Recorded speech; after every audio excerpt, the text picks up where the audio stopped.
Hello, hello, hello. My name is Edward Fox. Thank you so much for watching. Thanks so much for listening. Thanks so much for tuning in. Right now, I'm reading a book called Selling to the C-Suite. It's by Nicholas A.C. Reed and Stephen J. Bistritz, EDD. You feel what I'm saying? Oh, yeah. Happy Valentine's Day to those who celebrate it. I guess it's cool to say.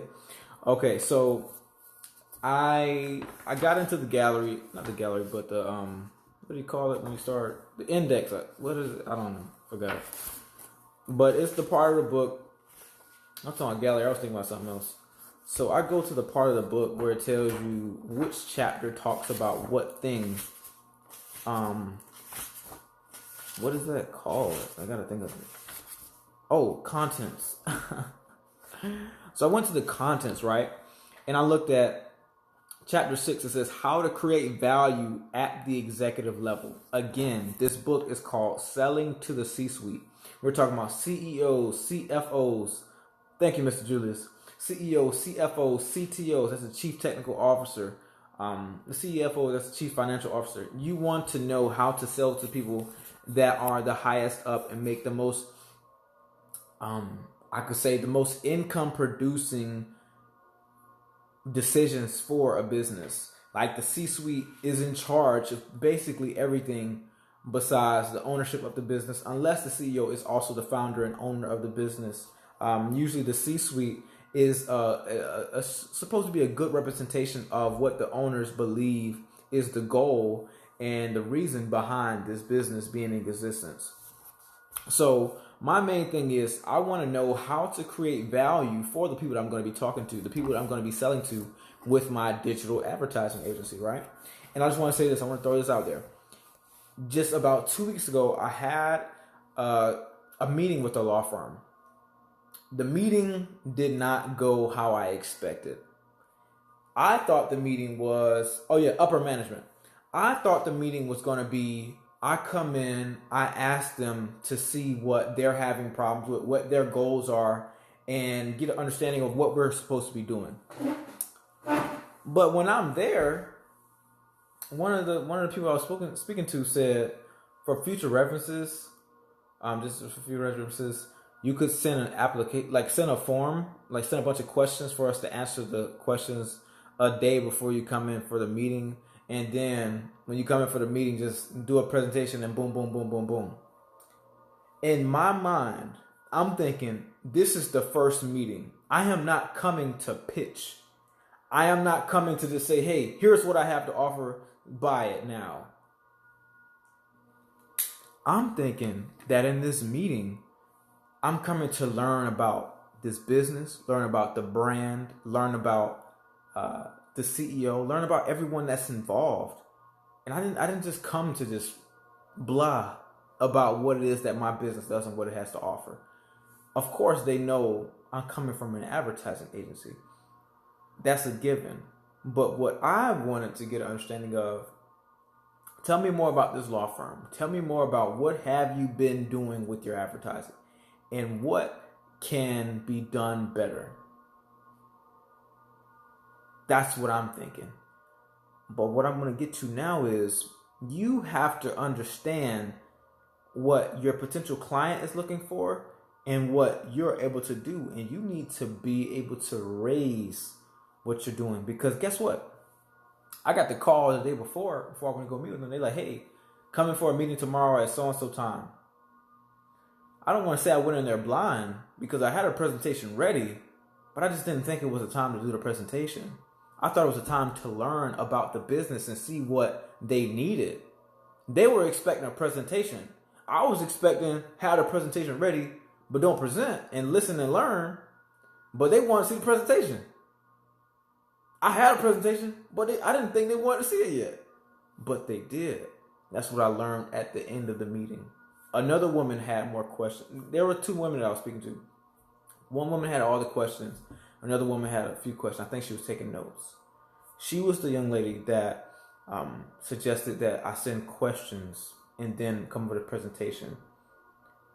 I'll say this. I've been talking to an even bigger law firm has more clients, has more locations, has a higher advertising budget. What I've been doing with that law firm is I've been having multiple meetings, answering questions after questions, building rapport. I have not pitched them yet. Well, I kind of have. I sent them a video pitch. But even then, they had more questions. And guess what? I've been answering these questions, providing value for over a year's time. Because I know once I land this deal, straight to the bank. That's what I'm talking about. So the thing is, you want to know how exactly to address your potential clients and your potential customers. What are their expectations? I'm reading this book because I want to know how to get better at what I do. This book is like, there's one thing it says right here, and this is what I was going by. Not saying that I read the book before I went to the meeting, but I just knew that what I wanted to do, I wanted to be more consultative. I wanted to be more like they're coming in for a doctor's visit, and the doctor's like, okay, based on what you told me, this is what you need to do. This is what I'm prescribing. I went in there thinking I'm going to be prescribing something instead of just trying to hard sell like, hey, you having this problem? Buy this right now. You need this. This is what you need. I got it. I want $10,000. I didn't think that was the way to go. I'm going to tell you what it says right here.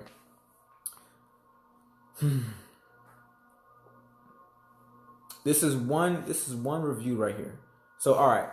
It says, executives believe that meetings are a forum for exchanging ideas, and they are prepared to be led by a skilled questioner along a path of discovery in the hope that the salesperson knows what he needs to find out from the executive in order to make appropriate recommendations. Salespeople who ask the right questions to uncover problems impress senior executives. That's one thing. All right. Now one executive said, this is something that's put in a book. So one executive says, the salesperson has a pitch she wants to deliver rather than listening to my concerns. Others said, there are a lot of salespeople who say they have the answer before they know what the problem is. That's not me. I'm not just about to tell you, oh, I got the answer to everything. I don't even know what you need. If I don't know what you need, how can I help you? You don't walk into a doctor's office and they say, oh, you're 5'8". You need to start taking so-and-so and so-and-so. You're taken aback because they haven't even listened to you. They don't even know what you're going through. How could they prescribe something if they don't know what you're going through? That's how you get a malpractice suit.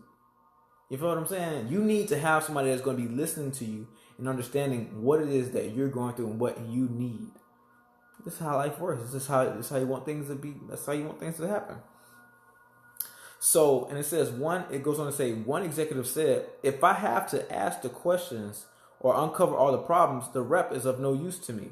I look for people who ask layers of questions that uncover something I might not have considered. Note the term layers of questions.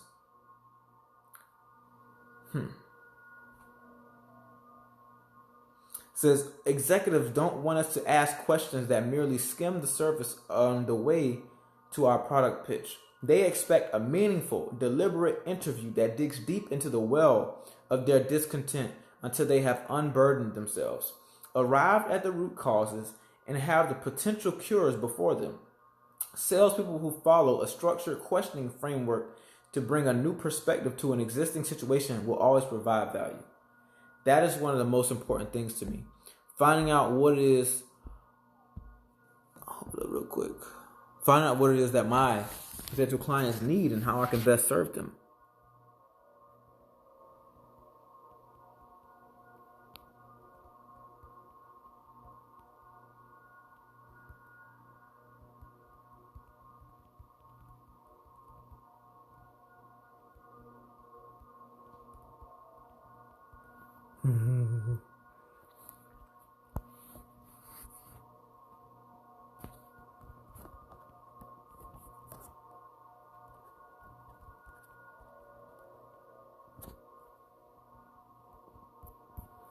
But yeah, I was sending a text. But right. So again, there was a difference between how I approached my last meeting with this law firm and what they expected from the meeting. I expected to go into the meeting asking questions to find out what their pain points are, what they're looking for, what's been going on, what's their ad budget, all this other stuff. And I believe that one of the young ladies I spoke to was expecting a pitch. Again, like I said a few minutes ago, I had a presentation ready, but I'm thinking, I want to ask questions. I want to learn what it is that they want. Like, I guess they totally expected a pitch. Even the other young lady, she said, would you be able to show us some display ads? I guess maybe what they're used to is a company coming in to pitch them, showing them all the different ads that they would have running for them in this other stuff. I had a presentation ready, but I wanted to come ask questions, see what it is that they want, that they needed. I'm thinking it's the first meeting. I'm like, this ain't the sales meeting. This is not come in hard, close. Put out the just sign on the dotted line. I'm able to take the payment today. I was not expecting that, but it looks like they. And another thing I thought about was I didn't want to go in assuming anything, and I went in without having all the information. That's what I want to get to. I went in not knowing enough. And that's what I want to tell you right now. Learn as much as you can about your potential clients and customers. This is your duty. This is your responsibility. And you must be ready for almost anything when it comes time to sell, to serve them. See, me, I'm going to be going to businesses in person, selling them, and it's going to be high ticket. It's going to be something $10,000 or more to work with my agency. It's going to be very different from how you may be selling something online. Your products or services you can sell online could be up to $2,000. It's going to be a bit different. I'm going to say a bit different. It's going to be slightly different than how I'm going to be selling in person, how I'm going to be closing deals in person. So the thing is, how you sell online is, one of the greatest things you can do is you can go look at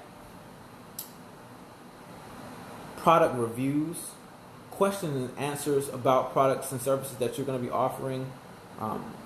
There's so many different ways. I don't want to list them all now, but I need you to look at what your customers talk about and how they talk about it online when it comes to your products and services. Because I'm in here working on a customer avatar for personal injury attorneys. A lot of these guys are in their 40s, 50s, and 60s. I may not be able to reach all of them online or by posting YouTube videos. I'm talking about lawyers. These guys are out here selling their time, selling their expertise, and I want to serve them with my time and expertise. Well, not exactly my time. I want to serve them with my expertise. I want them to work with my team to get the results that they deserve. They need more clients. They need to make more money. They need to be more profitable. They need to have their advertising actually work and get them new clients. That's what my people need. That's what my niche needs. So I'm researching that.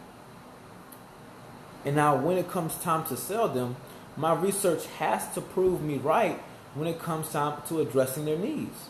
There's going to be time where I do need a pitch on the first meeting. There's going to be times where this one executive or another team is like, we want to build a relationship. Because that's what I'm thinking. I want to build relationships with my clients. I don't want to come in with a hard sell. That's just not me. I got off the phone with a potential client earlier. We're going to be building a relationship. That's how this works. I got another client last week, and that's from building a relationship. I met this person back in 2019. Now they're a paying client. You provide value. You build a relationship over time. And then people are like, I know this guy. He's an expert at this.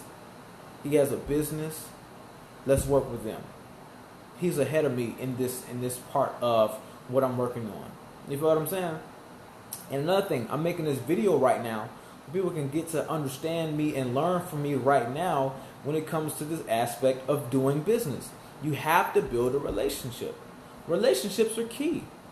I watched a video last night talking about email marketing.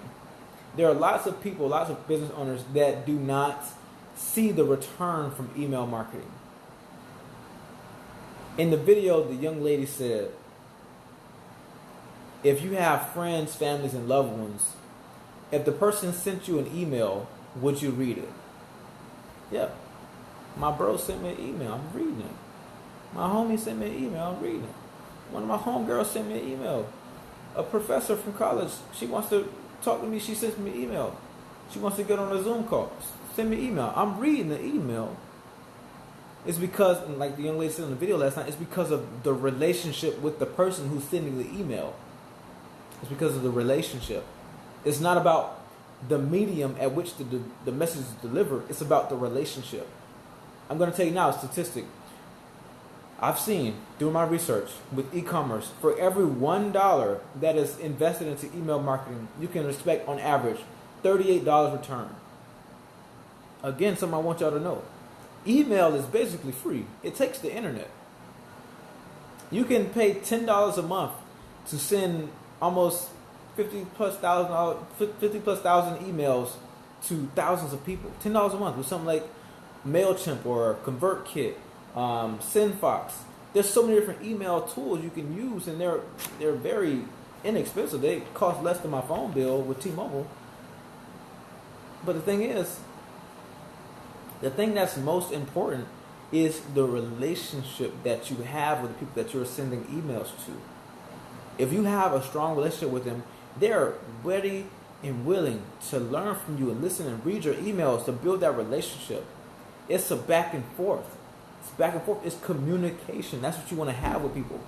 So I went into that meeting thinking there's going to be some relationship building. There's going to be some communication. But no, they expected me to come in and pitch. So again, I want you to learn how to best serve your potential clients and customers and patients in a way that serves them. What are they expecting? There are going to be some people that want to do the relationship building with me. They're going to be like, hey, we want to know more about this Edward Fox. We know you serve clients in multiple industries. We know you make money for your clients. This and that. Okay, anybody can do that. What is it about you that makes us want to work with you? What makes you special? There are going to be people that ask questions like that. There are going to be people that want to build a relationship with me. I have to be ready for that. Well, I really am. But there's also going to be people that be like, hey man, I don't even care about who you are. What can you do for us? And I have to be ready for that as well. So again, if you're selling products and services online, I want you to do all the research you can on your market. Who are you selling to? I need you reading product reviews. Let's say you need to be looking at reviews on Instagram, reviews on Facebook, like Facebook Marketplace, business pages that you feel like are your competitors. You need to be looking at their reviews. You need to be looking on Yelp, TripAdvisor, everything. Amazon. If you're selling physical products, let's say I have this book right here. It's called Raising Capital by Andrew J. Sherman. You can go to Amazon right now and buy this same book. You can look at the reviews. You can look at who's the suppliers for this book. There's so much information that you can learn online right now. And let's not make it hard. If you're selling physical products, let's say you're selling kitchen products or at-home products to people, you know these people are willing and able to buy what you have. That's one thing to know for sure. These people are willing and able to buy from you.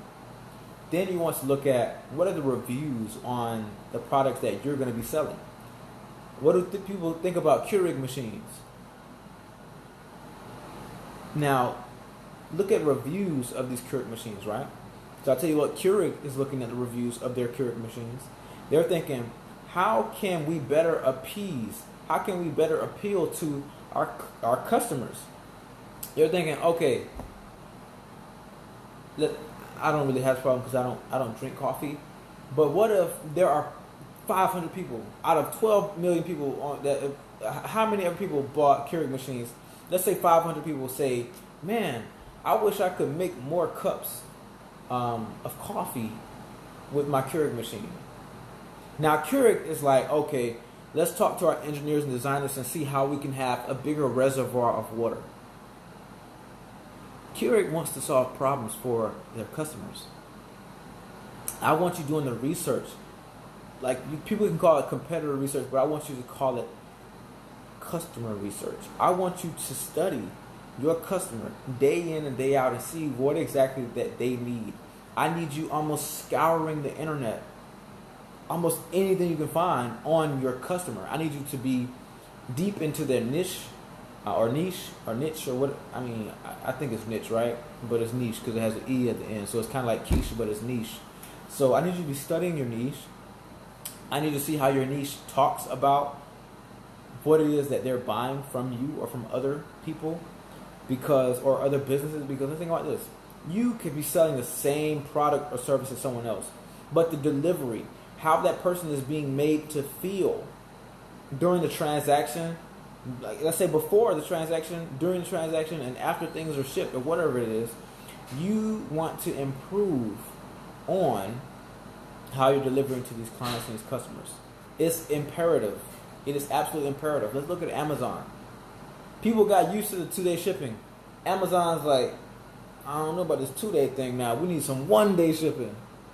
And I saw another joke about it. I saw a joke on Netflix of this guy. He's making jokes about it. He says, 2-day shipping is not enough. Amazon says so. It's not enough. They got 1-day shipping now. He says in the future, it's going to not be 2-day shipping or 1-day shipping. It's going to be like 2-hour shipping. And guess what? Amazon has that if you're shopping from their grocery store, which is Whole Foods. Within hours, you can have your groceries delivered to your house. Walmart has that as well. But the guy on the comedy stand-up, he goes on to say that it's going to be Amazon Now. Not Amazon Prime, but Amazon Now. He says as soon as you are ordering online, they're going to be putting it in your hand while you're ordering it on your phone. That's funny because that's what some people want. Some people almost require that. They want speed. They want to have this product as soon as possible. Guess what? Barnes & Noble got bought out because I don't have to go in Barnes & Noble to buy this book. I can get it on Amazon Kindle right now and start reading it within the next 30 seconds. That's just how this is. People want things when they want it. I have this book in print and I also have the ebook. But the thing is with this, I can draw in it like with my pen. It's like this one. I have notes and stuff scribbled in this. I like to do that. If I'm reading a physical book and it's mine, I'm going to draw in that thing. Come on. People like what they like. And another thing about that, people like the same things, but in different formats sometimes. You can sell someone the physical book. You can get this physical book shipped to someone's house. I mean, I'm going to explain a sales funnel when you're selling books. Let's think about this. You can sell the physical book for $7. You can sell an ebook for another $14, $15. You can sell the audio book for another $47. You can sell resources and tools that you think a person will need from the book for like $97. And then for $297 or $497, you're like, hey, I want to show you why I created this book, or I want to show you the process of fulfilling what this book talks about. It's an online course. $297, $497, or it could be $997. But I tell you what, learning how to raise capital for your business is worth however much you pay to learn how to do it. That's another thing you should do, right? I'm thinking of it before I say it. Of course, that's how this works. But one of the reasons that this book was written, Raising Capital by Andrew J. Sharman, because there are business owners out there that are looking and thinking, how can I create more value for customers? How can I create value to draw in investors? And how can I frame my business to be worth getting government investments? Like, how can I get loans from the government based on my business model and all this and all that? This book will teach you ways of raising capital. So I guess what? I was given this book by an old friend. This book cost $34.95 when it came out. I think in the early 2000s. Um, this book came out in 2005. It's still valuable to me because, what's up, Anthony? I just talked to your niece earlier. I got to give you a call tomorrow. So, there's a lot in this book. There's a lot in this book that is very valuable. Look at this pyramid right here. The top of the pyramid is an IPO, an initial public offering.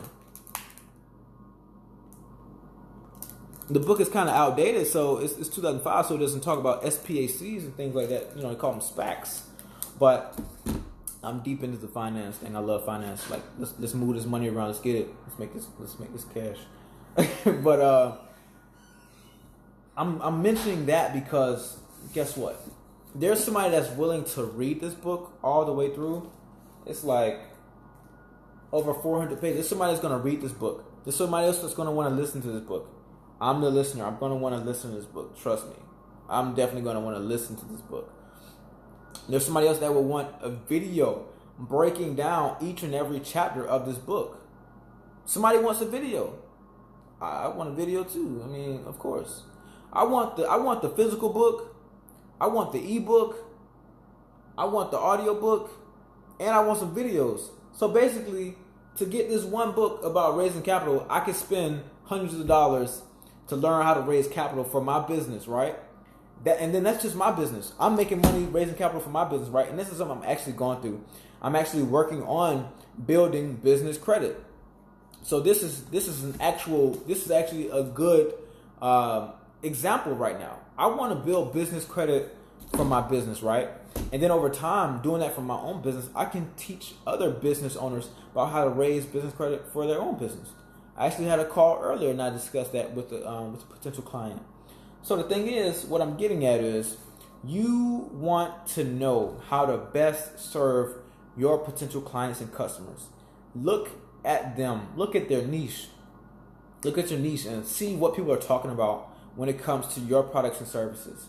Look at the reviews on your competitors. I mean, you don't have to believe in competition because I don't really believe in competition actually. But you can look at other businesses' product reviews. You can look on Instagram. You can look on Facebook. You can look on YouTube. YouTube is an excellent place to go look at product reviews. People, this table I'm sitting at, somebody bought this table years ago, and somebody else can be online saying, hey, this table, it's a good table. I like this table. You know what they could have did better with this table? They could have done this. So guess what? If you want to sell tables, you're going to take what they said and say, you know what, we can improve on this. Of course, you want hundreds or even thousands of people to say that one thing, and then you make that change. But guess what? You first have to go listen and learn about what your people are talking about, what your customers are talking about when it comes to your products and services. So again, you can look at Google reviews. You can look at Amazon reviews. Look at where most people are going to shop and see what they have to say about your products and services. Like that's making sense. Hey, Bernard, you got any question for me? I see the emoji. I'm trying to figure out. Maybe you got a question for me. Because, man, I promise y'all, I'm trying to learn as much as I can about business, about these people, how I can best serve them, because that's really my thing. And if you're getting on here late, if you're listening late, I'm talking about how, like, about 2 weeks ago, I had a meeting. Okay, cool. So about 2 weeks ago, I had a meeting with the law firm. I want to get them as a client. So I'm thinking the first meeting, I go in there, I'm listening, I'm learning, I'm seeing what y'all got going on. How can I best serve y'all? Of course, I have an advertising agency. That's a given. You know where I'm coming from. But I'm looking to see how I can best serve them. I'm looking how I can see how I can best serve my clients, customers, and patients. I don't have any patients now. I'm not a doctor. But in the future, I will be purchasing a medical practice. So I will be having patients in the future. So that's going to be fun. But another thing about that fun, it comes with great responsibility. You have to serve these people. So again, I go into the meeting. I'm thinking, how can I learn about them? How can I best serve them? You feel what I'm saying? And they're expecting me to come in and pitch. They're expecting a presentation. I have the presentation ready. It's on my computer. But I'm coming in thinking, I need to be learning about you. I need to be building a relationship. I need to be asking questions. I need to be seeing, what are your pain points? What is it that you need? What is it that I can do for you? How can I take your current problems and solve them? How can I make you feel peaceful? How can I make you feel love and joy inside? How can I solve these problems for you? That's what I'm thinking going into this meeting. But what I'm getting at is, I want you to find out and learn so much about your potential clients and customers that you're able to serve them so well that when it comes to these first meetings, or when it comes to them coming to your website or your online store, I want you to have the answers ready for them when it comes to their problems. That's why I'm saying, look for reviews on the products and services that you have to offer. Because I need another product. Found something. What can I get? I'm in this house. Let's look for something. Okay. So let's do this. I have a MacBook Pro right here. This is a MacBook Pro. It's an old one. It's a 2014 model. And guess what? I need another cable. That's what I want to talk about. Let's look at this. I doggone sure need another cable, right? This cable, I've had this thing since 2015. This is a good computer. All of the little plastic stuff, all this little rubber stuff has come off of this. It's only a little bit left. See that? It's only a little bit left. It's probably kind of dangerous too. And I have this adapter extension cable thing, right? So I clearly need to buy another one. But I need to get one that's directly from Apple. This came with my laptop. That I got over 5 years ago now. It's almost 6 years now. So when I look online for the next one that I need to get, guess what? I need to know that the product that I'm purchasing is coming from the manufacturer. I need to know that I'm getting one from Apple. Apple is going to tell me whatever I need to know about this product that lets me know this is the right product, but it's going to charge your computer faster than any other charger. I need to know that, because there are people thinking about, hey, I need this and that. Okay.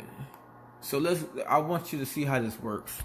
Gonna go to, oh no, you know what? Amazon. I want to show y'all how this works, man. Cause this is what you need to see. I'm gonna make this big, make this real big. Okay. I be looking at that money stuff. You see that little Texas? Okay. So I'm gonna go in the search bar. I'm gonna look up Apple MacBook Pro charger. See this? Okay. Yep, the MagSafe charger. When can I get it? Now they got a little video. They got, this says right here, says sponsored. These are advertisements, y'all. Okay. So I'm looking at different options. This is not what I'm looking for right here. This ain't it. That might be it. Now that says USB-C, because I don't have USB-C. What I'm getting has to match my computer. It has to match. There's somebody on here that probably bought the wrong thing. And guess what? They need to know everything they can about it. So, okay, look at this. I'm going to scroll down. I'm going to look at the customer answers and questions. See this? Okay. Now look at this. This is important because right here I have the 13-inch MacBook Pro from 2014. Now this says, is this for both the 13-inch and the 15-inch MacBook Pro with Retina? It says this is size for the 15-inch laptop, but will also work for the 13-inch. The higher watt rating means it won't work as hard for the 13-inch. I have several of these and they work fine for our 13-inch as well as the 15. That was answered in August 2020. See, you need to be looking at customer questions and reviews on Amazon. Like this is relevant. people are voting on how these questions and how these answers are helping them. I want to, like I said before, I need to know that this product is coming directly from the manufacturer. I need to know this product is coming from Apple. The question says, is this a genuine Apple or knockoff? Someone answered, genuine Apple product. I can see more answers. I want y'all to know that this is how this works. I got a genuine AC adapter from inside the MacBook box purchased at Apple Store. I still give it a 1-star rating. The cable just simply twists and breaks at the joint, despite several times I tried to reinforce it with electrical tape and extra careful about using it. This is simply a bad design with a cheap cable. Okay. See, I need to see what people say about this product. I need to see. They said knockoff. I took it to Apple. Somebody says it's genuine. Somebody says it's a knockoff. Boom. What's the truth? So that's why you need to come here and look and see what people have to say about the products and services that you're selling. So, all right. The cable just simply twists and break at the joint. If you're selling products like this, if you're selling charging cables, you need to make sure yours doesn't just simply twist and break at the joint. You feel what I'm saying? Because another thing about it is your competitors are doing research themselves to see how they can make their products better. You can collaborate with your competitors, even though that might sound a little funny. You can collaborate with your competitors to learn from what they've been researching. And another thing about it, Amazon in the United States is one of the best places you can learn about selling products. Amazon sells millions of dollars of products every day. Amazon has the United States and Europe on lock. About 48% of all online shopping in the United States and Europe is done on Amazon. Trust me, Amazon know what they're doing when it comes to selling products. So I need you to collaborate with Amazon, look at their sales pages, look at their product reviews, and see how you can make your product offerings better. And again, like I was saying before, so I sell digital marketing and advertising services to business owners, right? So how I sell what we offer is going to be different from how you sell your products online. Again, I want you looking at product reviews. I need you to see what people think about your products from other businesses. How can you improve your product so it's easier to sell? What are people's questions? What do you need to say in your advertising? What do you need to say on your product page that's going to let people know this is exactly what it, like, you need to know. This is exactly what you need. This is exactly what you need to be saying to these people. You need to know what emotions they have about your products and services. This is how it works. I need you to study. I need you to see exactly what it is that people need. So this right here is just one observation, one example of why it's important to learn about what your clients and customers feel about your products and services. You need to do the research. You need to see exactly what they're saying, what they're thinking, and what they're feeling about what you sell. And you can tweak in your advertising copy on your sales page. You can tweak everything that you're saying to these people and see how you can better serve them, answer their questions, answer their concerns, let them know that you are the business to buy from and that working with you is the right thing they can do. And really, you want to let people know that their money is better off with you. You're going to be solving their problems and they should pay you. So again, that's what I have for you right now. Please study as much as you can about how you can better serve your clients and customers. Build a relationship with them. Serve them. Serve. Look at how you can serve them and they will give you money. So thank you so much for watching. Thanks so much for listening. Thanks so much for tuning in. Again, my name is Edward Fox. Tune into the Creating Your Advantage podcast. Watch me on Instagram. Watch me on Facebook. Watch me on YouTube. Follow me. Learn as much as you can from me about marketing, advertising, and business. I'm learning. I may be a step or two ahead of you. I want to tell you what I'm learning. I want to teach you and let you know how you can better use it for your business and serve more clients and customers and patients. Thank you so much for your time. Have a blessed day. Bye-bye.